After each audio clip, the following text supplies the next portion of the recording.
રે આંબો આટલા લાઈન આપણે આંબો ખૂબ લાંબો છે પાછો ને એટલો બધો સમય નથી, એટલે ભગવાન ભાગવતજીના શ્રી ચરણે સમર્પિત કરી અને એકાદશ સ્કંદ એ ઉપસંહાર લીલા છે. એક વખત યાદવોની બુદ્ધિ બગડી અને પિંડારક નામના ક્ષેત્રમાં ઋષિમુનિઓ બેઠા હતા. ત્યાં એક યાદવને સ્ત્રી બનાવવામાં આવી અને ગર્ભવતી સ્ત્રી હોય એવું રૂપ બનાવવામાં આવ્યું. ત્યાં જઈને મહાત્માને પૂછવામાં આવ્યું, બોલો મહાત્માજી, આ બેનને ત્યાં બાબો આવશે કે બેબી આવશે, દીકરો આવશે કે દીકરી આવશે? ઋષિ આંખ બંધ કરીને જોયું કે આ તો પુરુષ છે અને સ્ત્રીનું નાટક કરે છે.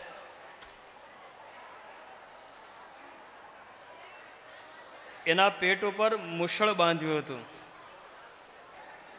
ઋષિમુનિએ શ્રાપ આપ્યો કે એના પેટમાં જે કાંઈ હશે એ તમારા યદુવંશના વિનાશનું કારણ બનશે. યાદવોની બુદ્ધિ બગડી, શરાબ પીવા લાગ્યા. જ્યારે વિનાશ થવાનો હોય ને ત્યારે આપણી પાસે ગમે તેટલી આર્થિક સગવડતા હોય એ સદમાર્ગે વાળતી નથી. તમે કોઈ પણ સત્કર્મ કરો ને ત્યારે તમે એક વસ્તુ યાદ રાખજો, તમારા ઉપર ઠાકુરજીની પૂર્ણ કૃપા ઉતરી રહી છે કે તમને સારો રસ્તો સૂઝે છે. વિનાશ કાળે વિપરીત બુદ્ધિ. અહીંયા તો આપણે એવું કોઈ છે જ નહીં, શરાબનું પાન આ તે એવું કોઈ કરતા જ નથી, કોઈ સવાલ જ નથી. પણ બીજા કોઈ પણ પ્રકારના અહીંયા આ કથા દ્વારા મારે તમારે એ સિદ્ધ કરવાનું છે કે આ વ્યસન જે છે ને એ અંત તરફ લઈ જાય છે. પછી એ પડીકીનું હોય, માવાનું હોય, શરાબનું હોય. જામ પર જામ પીને સે ક્યા ફાયદા, સુબહ હોતે ઉતર જાયેગી. ગમે તેવો હોય, तूने पीनाई है तो एक हरि नाम की प्याली पी ले, बंदे तेरी पूरी जिंदगी सवर जाएगी. યાદવોની બુદ્ધિ બગડી, અંદર અંદર યુદ્ધ કરવા લાગ્યા, ઝઘડો કરવા લાગ્યા. યાદવોએ સૌ પ્રથમ તો વિચાર કર્યો, શ્રાપથી ગભરાઈને એના પેટની ઉપર એક મુશળ હતો અને ઘણું બધું ઘસવામાં આવ્યું કે આ મુશળનો અમે નાશ કરી નાખીએ તો પછી અમારો નાશ કેવી રીતે થાય. એને ઘસવામાં આવ્યું અને પછી એક ટુકડો વધ્યો. પાછળ બહુ અવાજ થાય છે. ભોજન તૈયાર થઈ ગયું ના? અચ્છા ભાઈ, ભોજન બધાય સુરત કરવા આવવાનું છે એટલે હમણાં શાંતિ રાખો. એક ટુકડો વધ્યો, એને સમુદ્રમાં ફેંકી દીધો. એને એક માછલી ગળી ગઈ અને એક પારધીએ જાળ બિછાવી, એમાં એ માછલી ફસાય. પારધી ઘરે માછલીને આવ્યો અને સમારી તો અંદર કંઈ ધારદાર ટુકડા જેવું લાગ્યું. પારધી વિચાર કર્યો કે આ તો તીરમાં કામ લાગે એમ છે. આમ વિચાર કરીને તીર કામઠું બનાવ્યું. જે ઘસવામાં આવેલું જે પાવડર થયો એને કેરકા નામની વનસ્પતિ ઉત્પત્તિ થઈ અને યાદવો અંદર અંદર શરાબ પી ઝઘડવા લાગ્યા અને જે વનસ્પતિ ઉત્પન્ન થયેલી એના દ્વારા એકબીજાને મારવા લાગે છે. દાવજી મહારાજ કહે કે આ તમે શું કરો છો? પણ એ વખતે દાવની પણ કોઈ વાત સાંભળ્યું નહીં. દાવજીથી સહન ન થયું. તો શેષનો અવતાર હતા અને હવે દાવજી મહારાજ પાતાળમાં જતા રહે છે. આ બાજુ દેવતાઓ પરમાત્માની સ્તુતિ કરે છે, હે ઠાકુરજી સ્વધામ ગમન કરો. ભગવાન પોતાના હાથે દ્વારકાને સમુદ્રમાં ડૂબાવી દે છે. ઉદ્ધવને ખબર પડી ગઈ કે ભગવાન સ્વધામ ગમન કરવાના છે. ભગવાન પાસે આવીને રડવા લાગ્યો. એ કથા આપણે અગાઉ જોઈ ચૂક્યા છે. એ વખતે ભગવાને કૃપા કરી પોતાના ચરણની પાદુકા આપી. ઉદ્ધવને કહ્યું કે હું ક્યાંય જતો નથી, આપ સૌ ભાગવતનો આશ્રય કરજો. હું મારો સમગ્ર તેજ પુણ્ય હું બધું જ ભાગવતજીમાં પધરાવીને જાઉં છું. અને ઉપસ્થિત સૌએ ભાગવતજીનો જય જયકાર કર્યો. બોલ્ય શ્રી ભાગવત ભગવાન કી જય.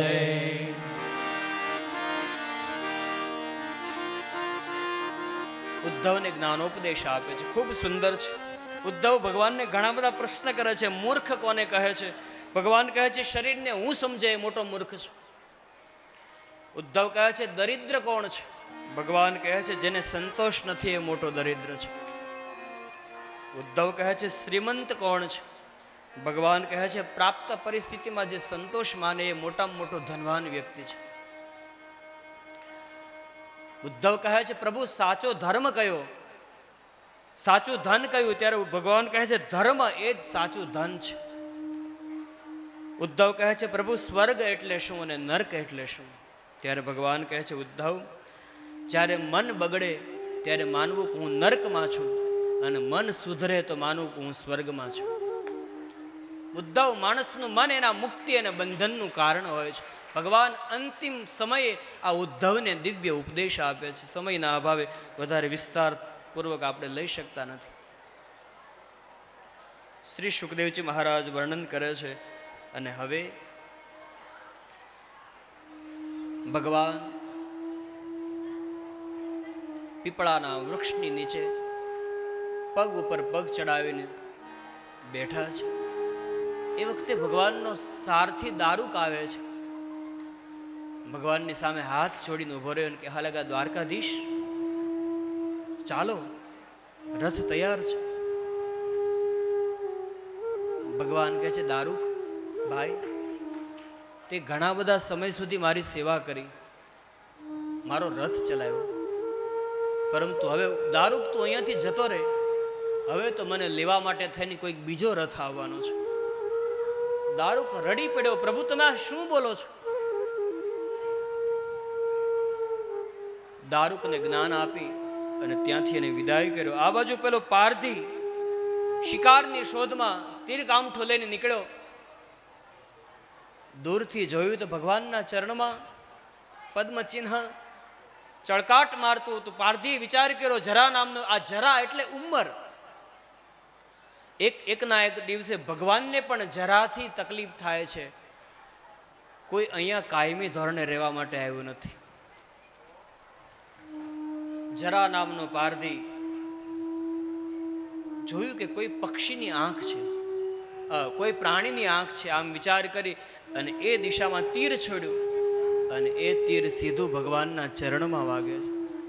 જરાને ખબર પડી કે ઓ મારાથી આ કયો અપરાધ થયો. દોડતો આવીને ભગવાનના ચરણમાં પડી ગયો, પ્રભુ મને માફ કરો, મને ખબર નહોતી.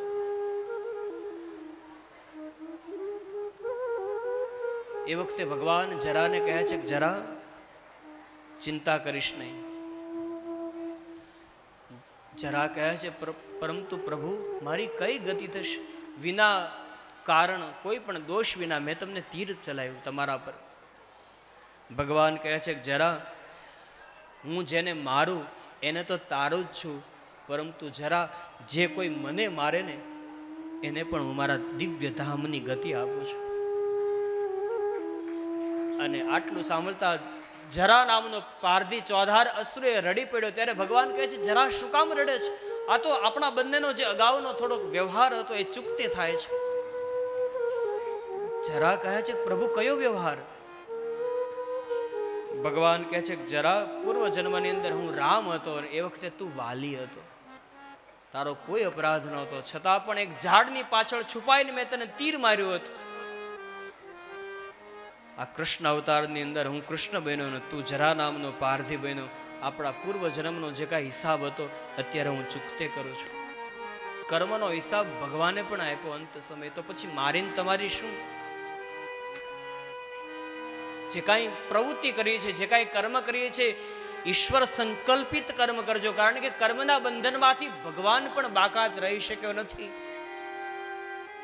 કર્મનો સિદ્ધાંત છે. હીરાભાઈ ઠક્કર નામના વ્યક્તિએ ખૂબ સુંદર આના વિશે પ્રકાશ પાડ્યો છે. થિયરી ઓફ કર્મ, કર્મનો સિદ્ધાંત. ભગવાન સ્વધામ ગમન કરે અને હવે દ્વાદશ સ્કંધ એ આશ્રય લીલા છે. વચ્ચે ભગવાન દત્તાત્રેયના 24 ગુરુઓનું વર્ણન, આ બધું અહીંયા ભગવાન દત્તાત્રેય 24 ગુરુઓ કર્યા. જ્યાં જ્યાંથી કંઈ સારું શીખવા મળ્યું, સારું જ્ઞાન થયું, એ બધાને ગુરુ કર્યા છે. 24 ગુરુઓની કથા ભાગવતજીના શ્રીચરણે સમર્પિત કરી. દ્વાદશ સ્કંધ એ આશ્રય લીલા છે. આ સ્કંદના આરંભમાં શ્રી સુખદેવજી મહારાજ રાજા પરીક્ષિતને કલિયુગનું વર્ણન કરે છે. રાજન, સમય ખૂબ ખરાબ આવવાનો છે. કળિયુગના વિશે ખૂબ મોટું વર્ણન કર્યું છે. કળિયુગની અંદર બકરીના જેવડી ગાય થશે. બ્રાહ્મણ પોતાનો ધર્મ ચૂકશે, ક્ષત્રિય પોતાનો ધર્મ ચૂકશે, વૈશ્ય પોતાનો ધર્મ ચૂકશે, શુદ્ર પોતાની સેવાનો ધર્મ ચૂકશે. સમય એવો આવશે કે ક્ષત્રિય ગાયની રક્ષા નહીં કરી શકે, ધર્મની રક્ષા નહીં કરી શકે. બાપ અને દીકરી સાથે હશે તો એ વખતે દીકરી સલામત નહીં હોય. આવો ઘોર કલયુગ આવશે. બાપ પોતાની દીકરીને વેચશે ધન લઈને. પરંતુ રાજા, કલયુગના આટલા દોષો હોવા છતાં કલયુગમાં એક ગુણ પણ છે કે પરમાત્માની પ્રાપ્તિ કોઈ નિષ્ઠાપૂર્વક કરશે તો અન્ય યુગો કરતા કલયુગની અંદર સરળતાથી ઠાકોરજીની પ્રાપ્તિ કરી શકશે. અને જે ઠાકોરજીનું સ્મરણ કરશે, જે નારાયણને યાદ કરશે, એના જીવનમાં કલયુગની કોઈ અસર નહીં થાય. કલિયુગ કેવલ નામ આધારા, કલિયુગ કેવલ નામ આધારા, કલિયુગ કેવલ નામ આધારા, કલિયુગ કેવલ નામ આધારા. સુમિર સુમિર ઉતરે ભવ પારા, સુમર સુમર નરી ઉતરહી પાવા. કલિયુગ કેવલ નામ આધાર. કળિયુગની અંદર મોટામાં મોટો આધાર કયો છે?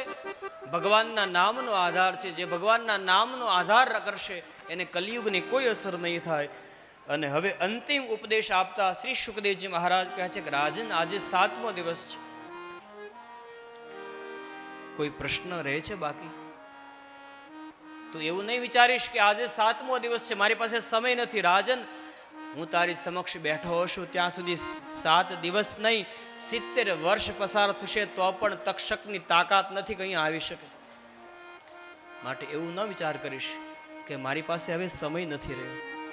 છે કોઈ પ્રશ્ન હજુ? પરીક્ષિતે હાથ જોડ્યા અને કહેવા લાગ્યા, બાપજી, કોઈ પ્રશ્ન નથી. દરેક પ્રશ્નોનું તમે સમાધાન કર્યું. અને બીજું, હવે મને મૃત્યુનો પણ ભય નથી. તક્ષક ઘડીક પછી આવતો હોય તો હમણાં જ ભલે આવે. મહારાજ, તમે મને કથા જ નથી સંભળાવી, પરમાત્માનું દર્શન પણ કરાવ્યું છે અને મને મૃત્યુના ભયમાંથી મુક્ત કર્યો છે. તમે એક એક સ્કંદની કથાનું દર્શન કરાયું તો મને ભગવાનના એક એક અંગનું દર્શન થયું. અને તમે જ્યારે અત્યારે મને 12મા સ્કંદની કથાનું દર્શન કરાવ્યું ને, ત્યારે મને સામે ઉભેલા ભગવાનનું દર્શન થાય છે. 2 હાથ મારા તરફ ઉઠાવીને કહે છે, પરીક્ષિત દોડ, હું તારી પ્રતીક્ષા કરી રહ્યો છું. ભગવાન લાંબા હાથ કરીને કહે છે, પરીક્ષિત જલ્દી આવી જા, હું તારી પ્રતીક્ષા કરી રહ્યો છું. બસ હવે તો મને મારા ઠાકોર પાસે જવાની ઉતાવળ છે. ભલે હમણાં જ તક્ષક મારી પાસે આવે, મને કોઈ મૃત્યુનો ભય નથી. ગુરુદેવ, તમે તો મને મૃત્યુના ભયમાંથી મુક્ત કરી દીધો. શ્રી સુખદેવજી મહારાજ કહે છે કે રાજન, કોઈ ઈચ્છા? સુખદેવજી કહે, રાજા કહે છે, હા મહારાજ, એક ઈચ્છા છે. સુખદેવે કહે, બોલ રાજા. હાથ જોડી આંખમાંથી અશ્રુઓ નીકળ્યા. પરમહંસ કોટીનો મહાત્મા ગાયના દોહન થાય ત્યાં સુધી એક સ્થાન ઉપર બેઠો ન રહે એવો પરમહંસ કોટીનો મહાત્મા મારા અંત સમયે 7 દિવસ સુધી મારા આગળ પલોઠી મારીને બેઠો. બાપજી, હું તમને શું આપી શકું? પરંતુ એક ઈચ્છા છે ગુરુદેવ, તમારું પૂજન કરવું છે, રજા આપશો? સુખદેવજીએ મંજૂરી આપી. પરીક્ષિત ઉભા થયા, ગંગાજીના કિનારે જતા ત્યાંથી જળ ભરી પોતાના ગુરુદેવ સુખદેવજી મહારાજના ચરણ પખાડ્યા છે. અને એ વખતે શ્રી સુખદેવજી મહારાજે પરીક્ષિતના ઉપર હાથ મૂક્યો અને કહ્યું, પરીક્ષિત, તારું કલ્યાણ થાય. અને હવે શ્રી સુખદેવજી મહારાજ ઊભા થયા. જે મસ્તીમાંથી આવ્યા હતા એ જ મસ્તીમાં ઊભા થયા.